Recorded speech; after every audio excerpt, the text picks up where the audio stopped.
Coyotes have become a part of urban life over the past few decades as they moved east across the United States. Most people don't realize this, but coyotes were a western animal all the way up until about the 17 to 1800s. Now, it was thought for a while that they didn't even make their way as far west as California, but recent studies have shown that that's not the case, that they basically hugged the entire western seaboard. And that as people moved west and there was all the habitations out east, they were easily able to hop from one place to another to find more suitable open areas. And as wolves were cleared out as well, there was less competition and predators for them. And now they are into North Canada and as far south as almost South America. And because they do so well around people, you can oftentimes be in urban areas. And if you go outside at night and you listen close enough, you might even be able to hear some yapping.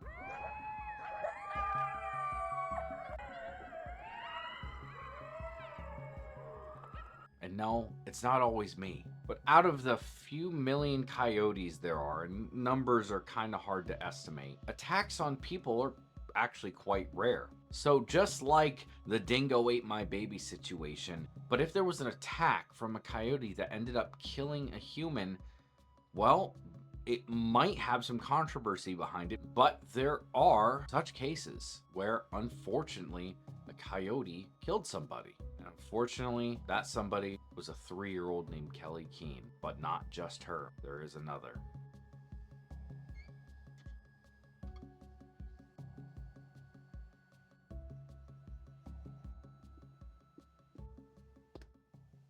On August 26, 1981, 3-year-old Kelly Keene was with her mother, and they lived in the Chevy Chase Canyon neighborhood in California, Glendale to be exact. And the baby, or 3-year-old toddler at this point, was left alone as the mother went to go do some housework. She wandered outside, and in the brief moments that she was separated from her mother, father Robert came out and noticed that the door was open, went outside, and witnessed a coyote dragging Kelly down the street. So the coyote ran up into their driveway as the 3-year-old Kelly had walked outside and grabbed her and started dragging her away, presumably to eat her. They rushed her to the hospital. She sadly did not survive her wounds and ended up passing away.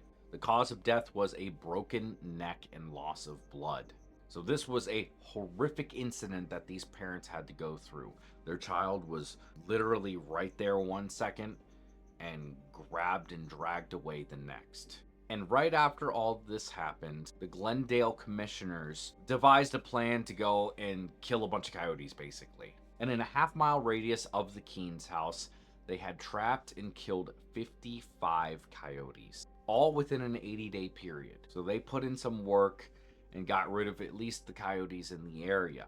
Now, very sad situation, but it doesn't end there. But as I said before, just like with the dingo took my baby situation, some animal rights activists and people didn't necessarily believe their story. In 2004, a former child star that I've never personally heard of, Pamela Ferdine, who at this point just considers herself an animal rights activist, attended a Glendale City Council meeting wearing a shirt covered in fake blood with crazy hair, just looking like a maniac. And like a maniac, she spouted some maniac things, like that a coyote did not kill Kelly because she died from a ruptured spleen, which apparently can't happen during a coyote attack and must have been because the parents beat her to death and they blamed the coyote. Ferdine, your name for the record, please. Pamelyn, Pamelyn, Ferdin. An E is missing here. Sorry. That's okay. Mr. Gomez and Mr. Yosefian, you are not wildlife biologists and you are not in the medical field. So to say that coyotes are standing outside of people's fences, lurking and waiting to jump over and grab a toddler is not only asinine, but it just shows your complete ignorance of this issue.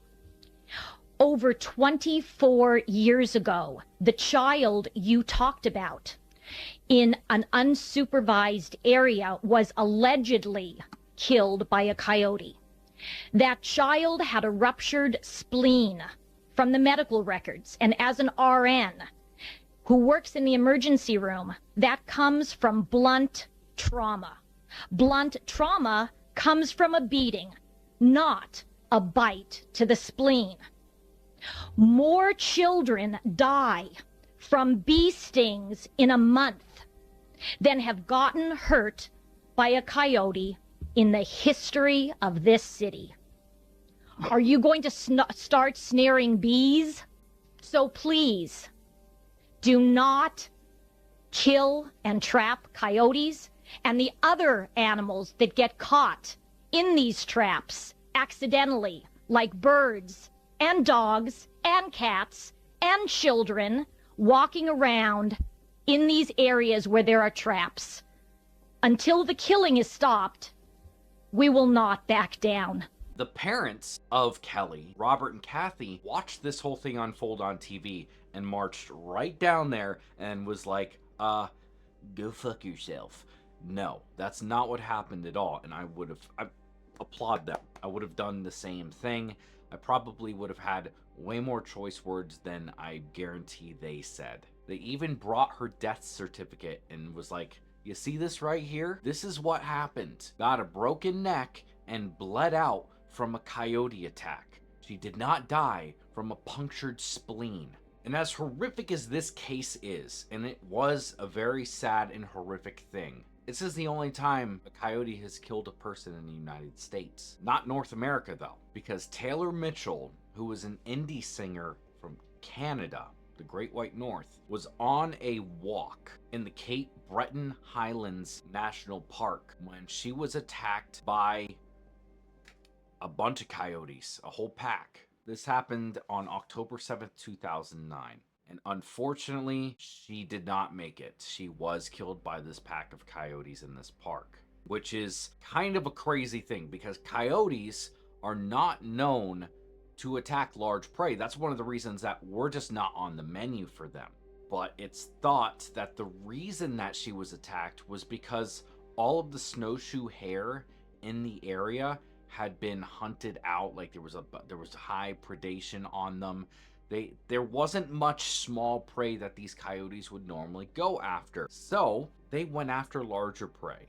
They switched from hunting smaller stuff to learning how to hunt moose. Moose are huge. Moose are way bigger than people. If an animal can take down a moose, an animal can take down a human. It's just as simple as that. And these coyotes had learned how to take down moose. Now, since that situation happened and Taylor was killed by these coyotes, the population of moose have gone down and the population of hares have gone back up. And that's one of the ways they were able to safely say that these coyotes are not going to do this anymore, because they had their original prey back and now they're just not going after larger prey anymore. So there's not an issue anymore in this area. Now, I grew up in Florida, as a lot of you might know, and specifically Pinellas County, where like Clearwater and St. Pete are. And there are a ton of coyotes in there. And I know that in parts of California as well, even LA, all these places have coyote problems as well.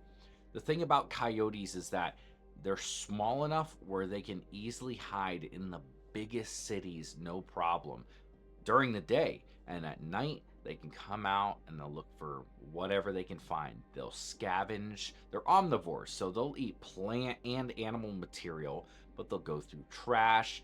They'll pick up the stray cat or a rat or whatever, a possum, raccoons, it doesn't matter. They can find a way to get by. And when it comes to the urban populations of these coyotes, it can become a danger to humans a lot quicker than you might expect. Now, there are run-ins with humans where a coyote will bite somebody or attack people's animals. This does happen, but there's a whole system set in place to know when coyotes need to be taken out of the environment because they're too comfortable with people. It starts with them at night grabbing people's animals, and then it moves to more bold things like during the day walking around looking for food. And when they start doing that, going up to people who are taking their animals on walks and then trying to grab the animals that are, on walks with their people. And then it just goes to coyotes jumping into people's backyards, grabbing cats and dogs, and running away. This whole tier list is a problem because eventually people start getting attacked. And multiple instances have occurred where younger people, especially toddlers, have been grabbed by coyotes in daylight hours and dragged away, but there was somebody to intervene and stop the coyote from doing what it would probably do, which was unfortunately what happened to Kelly Keene. Pure terror. A coyote attacks a 2-year-old girl. Look, it's trying to drag her away. Thankfully, Dad Ariel Eliyahu is right there and springs into action. He's definitely the hero, and I feel like he really saved her life. I don't know what would have happened if he wasn't there. Now, there are a ton of people who are against the killing of coyotes in any way. Most states, I believe all of them, allow hunting for coyotes all year long. Anytime that you're in the woods and you come across a coyote, you can shoot it, basically. And there are plenty of people who take this to the next level in cityscapes and around urban areas. But a lot of people don't like this because they see coyotes just like any other dog. And while I have no hatred for coyotes, we do have to realize, in my opinion, they can be dangerous just like anything else, and we can live alongside of them, but sometimes they get to a point where you have to get rid of them. You're not going to completely wipe them out. Another thing that I've noticed is that whenever anyone talks about removing coyotes because there's too many of them, people will automatically go, removing coyotes won't work. You know why? Because they'll just breed more. And I've heard that so many times that I'm like, I mean, I guess it makes sense. Like, I mean, not many other animals do this, but like, is this even something that I can dispute? I mean, they're like, oh, look, there's studies that prove that it doesn't do anything to kill the coyotes.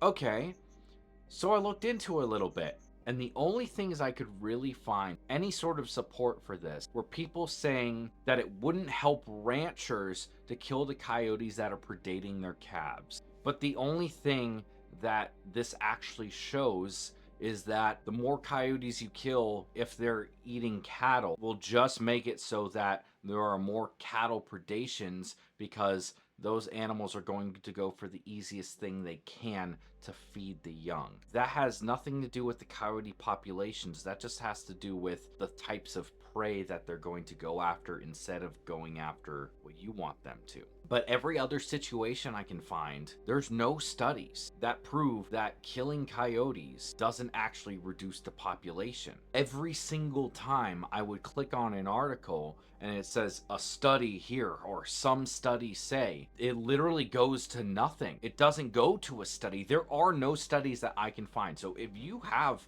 a study, link it in the comment section below and I'll take a look at it, because I looked and I can't find anything saying this. So to me, it seems like the people who are saying this stuff are people who just don't want coyotes to be killed and will use any excuse to say that it doesn't work. Because how many people look into studies? There's not many.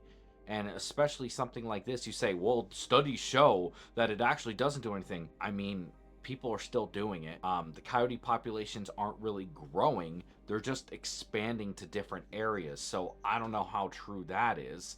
I don't know. This whole thing just seems like a cluster of messy situations and people who either don't want coyotes to be killed or want all of them to be killed.